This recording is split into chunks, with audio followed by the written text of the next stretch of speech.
in our busy lives, in our lifestyle, constantly running around, we think we can run away from death. We think we can escape it. We think we can hide from that reality. Put this scenario in your head, my brothers. It is time for you to go. You're leaving this world. You're sitting on your deathbed. Would you be thinking of the women? Would you be thinking of the cars? Would you be thinking of the houses? Would you be thinking of that dollar? What would you be thinking of? You would be thinking of myself, my deeds. What have I done? Because if you knew the reality of death, then wallahi, you'll be the best Muslim that you can. Every soul will taste death, and you'll be one of two. One of two souls, either the good soul or the wicked soul. It will lie down in the grave, and then the two angels will come, Munkar wa Nakir. Those two angels will come and they will ask this soul 3 questions. Very, very easy for us to answer now. But wallahi, brothers, it's not the tongue that will speak that day. It's the heart that will speak. Those two angels will ask the 3 questions. Who is your Lord? What is your religion? And who was the man that was sent to you?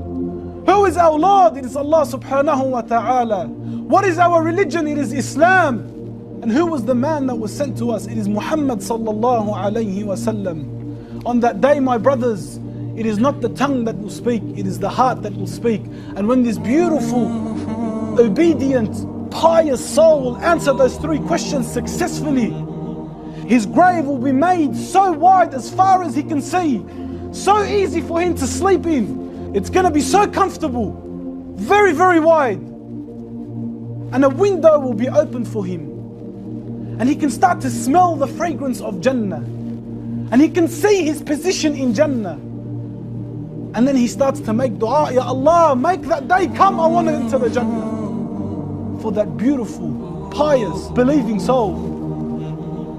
As for the second type, the wicked soul, after he goes into the grave, the 2 angels, Munkar wa Nakir, will come down to this soul and they will ask the 3 questions. And wallahi, my brothers, it is your heart that will answer these questions, not your tongue. It is your heart. Who is your Lord?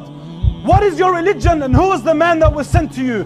This disbelieving soul, this wicked soul, this soul that wasn't obeying Allah subhanahu wa ta'ala, this soul was disobedient to Allah subhanahu wa ta'ala, won't be able to answer those questions. So then what happens? The angels smack that soul with a metal hammer 70 meters down into the ground. His grave will be made so tight on him, so tight he can't even move. And then a window will be open for him. That's your position in hellfire. Know it. That's yours.